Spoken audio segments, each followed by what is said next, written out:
દિવાળી પહેલા મોદી સરકારે સામાન્ય જનતાને મોટી રાહત આપી છે। જીએસટી કાઉન્સિલની બેઠકમાં 4ની જગ્યાએ 2 જ ટેક્સ સ્લેબ રાખવાનો ઐતિહાસિક નિર્ણય લેવામાં આવ્યો છે।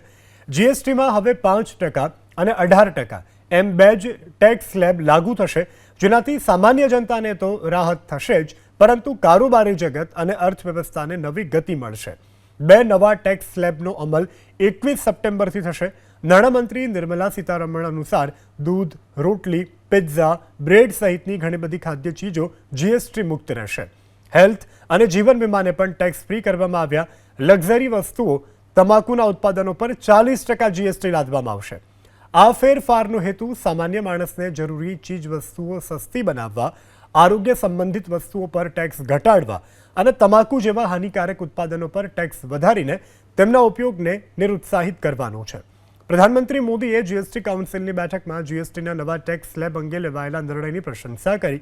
પ્રધાનમંત્રી નરેન્દ્ર મોદીએ કહ્યું કે આનાથી ન માત્ર સામાન્ય જનતાને, પરંતુ ખેડૂતો, મહિલાઓ, યુવાનો અને એમએસએમઈ સેક્ટરને ફાયદો થશે।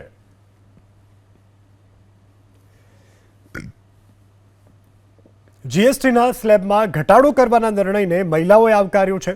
સુરતની ગૃહિણીઓનું કહેવું છે કે જીવન જરૂરિયાતની ચીજ વસ્તુ પરથી ટેક્સ દૂર કરાતા ઘણી રાહત થશે।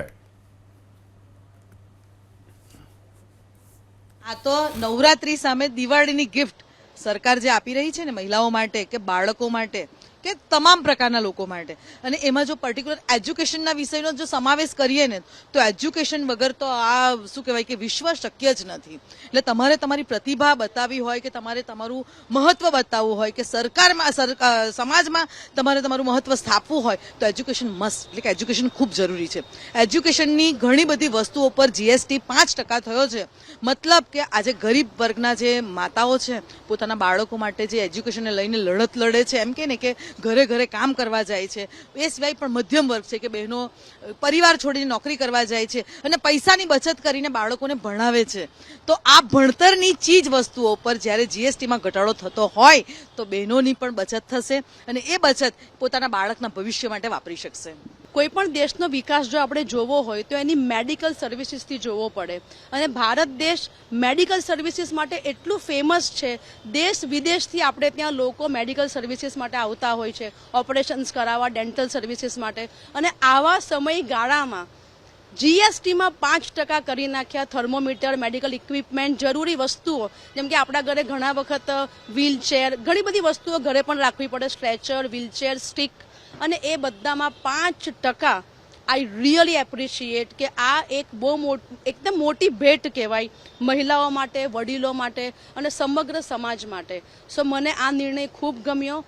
દિવાળી થઈ ગઈ આપણી બહેનોની, પરિવારની, સમાજની, ખૂબ મજા આવી। એમણે મોદી સરકારે જે ઘર વપરાશની વસ્તુ પર 18%માંથી જે 5% જીએસટી કર્યું છે, એ ખૂબ જ સારી વાતો છે, કેમ કે બહેનો નાની નાની બચત કરીને એમની મૂડી ભેગી કરતી હોય છે। એ મૂડી બાળકના ભવિષ્યના, ભણતરના ભવિષ્યમાં, ઘરની જ્યારે આર્થિક સ્થિતિ ખરાબ હોય ત્યારે એ ઉપયોગમાં લેવાતી હોય છે। તો હવે તો બહેનો ખૂબ જ ખુશ છે, કેમ કે પૈસા વપરાશે નહીં અને બચત વધારે થશે, એટલે બહેનો ફ્રીલી જીવન જીવવાની રોજિંદી વસ્તુ પર જે સરકારે છૂટ આપી છે, એટલે જીવનની વસ્તુ પર છૂટ અને મરણની વસ્તુને વધારે ટાइट કરી દીધી છે, એમના પર जीएसटी વધાર્યો છે, એટલે એ ખૂબ જ સારી વાતો છે। और मोदी सरकार के स्टेप से बहुत बहुत इम्प्रेस्ड और अप्रिशिएट करती हूँ वो स्टेप, क्योंकि उन्होंने दिखाया है कि हेल्थ एंड हाइजीन बहुत ज़रूरी है for a stronger nation. Health जैसे कि दूध, दही, छाछ, चीज़, पनीर, और हाइजीन जैसे बेबी नैपकिन्स, डायपर्स, इन पे इन्होंने बहुत ज़्यादा छूट दी है। सो आई फील कि this is towards stronger and more healthier India. मैं ये कहना चाहती हूँ, जैसे घर का लीडर है वो खाने के लिए मेहनत करता है, ठीक है, जो लीडर है वो कमाने जाता है, जो मॉम होती है वो बनाती है, जो बच्चे होते हैं, जो हम सब होते हैं, family members, we are eating, ये सब आता कहाँ से? इट्स फ्रॉम किसान, इट्स फ्रॉम खेडूत, राइट। तो मैं ये चाहती हूँ जो खेती पे जीएसटी लगाया गया है 5%, जिसके लिए I am very supportive for सरकार। थैंक यू सो मच, जिन्होंने सबसे पहली हमारी जो नीड है, फूड नीड, उस पे सोचा और बहुत अच्छा डिसीजन लिया।